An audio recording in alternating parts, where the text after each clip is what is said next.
Start ہوتے ہی role 10 کو کوٹ کیا جوائنٹ سیشن کے رولز کو، اور اس میں یہ کہا گیا کہ جو ٹوٹل نمبر آف ممبرشپ ہے اس کو دیکھا جائے گا، اور اس پہ انسسٹ کیا، اور بڑی زور سے انسسٹ کیا۔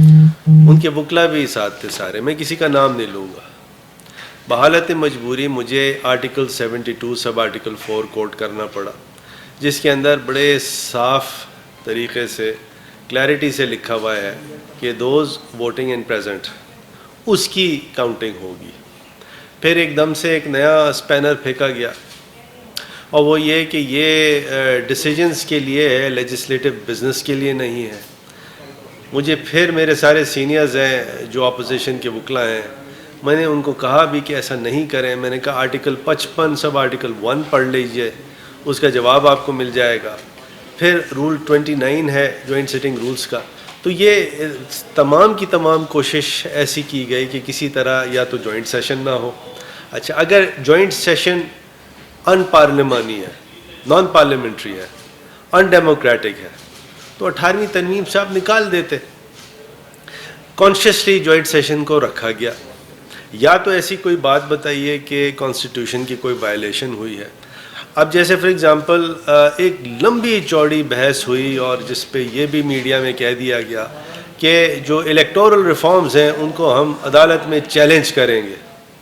یعنی وہ الیکٹورل ریفارمز جو پاس ہی نہیں ہوئے اس کو آپ چیلنج کرنا چاہتے ہیں تو ضرور چیلنج کیجئے۔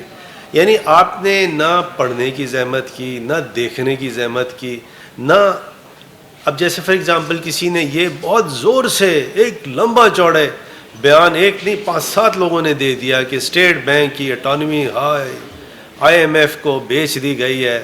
وہ اسٹیٹ بینک کا تو لا انڈر ڈسکشن ہے۔ جو لا ایکچولی اسٹیٹ بینک کے بل جو پاس ہوا ہے، وہ پتہ ہے کیا بات کرتا ہے؟ وہ اس طرح کی بات کرتا ہے کہ اگر کوئی پینشن ہوگی بینک کے امپلائیز کی تو ان کو اٹیچ نہیں کیا جائے گا۔ تو یعنی آپ اس کو اپوز کر رہے ہیں۔ اس میں یہ لکھا ہوا ہے کہ اسٹیٹ بینک جو ہے، جو اسٹیٹ بینک کی اپنی پاورز ہیں، مانیٹری اور کریڈٹ پالیسیز کی، ریگولیشن آف فائنینشیل سیکٹر کی، فارن ایکسچینج ریگولیشن کی، پیمنٹ اور سیٹلمنٹ ٹرمز کی، جو اسٹیٹ بینک کی اسٹیٹوٹری پاورز ہیں، اسٹیٹ بینک اس کو ڈیلیگیٹ نہیں کرے گی۔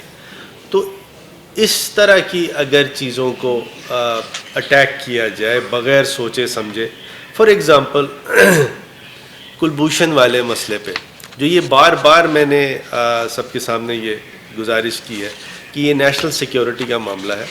نیشنل سیکیورٹی پاکستان کی سینسیبلٹی کا اس میں انوالوڈ ہے، لہٰذا یہ پاکستان کی ریڈ لائن ہے۔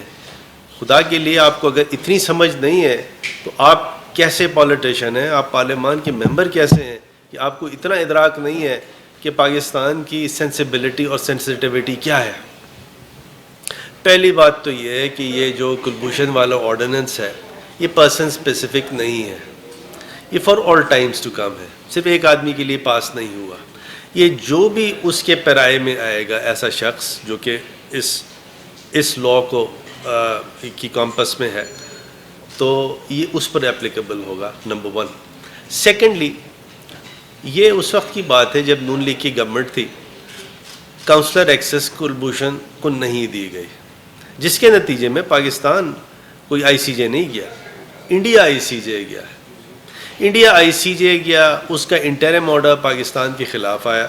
ان دا مین وائل گورنمنٹ چینج ہوئی، PTI اور اس کے الائز کی جو پریزنٹ گورنمنٹ ہے اس کو یہ ورثے میں کیس ملا، اور جس طرح اس کیس کو ڈیفینڈ کیا گیا، انڈیا کی تو یہ پریئر تھی کہ کلبھوشن کو ایکوئٹ کر دیا جائے، اس کو ریلیز کر دیا جائے۔ وہ پریئر ریجیکٹ کی ہے ICJ نے۔ ٹو دیٹ ایکسٹینٹ پاکستان یہ کیس جیت چکا ہے۔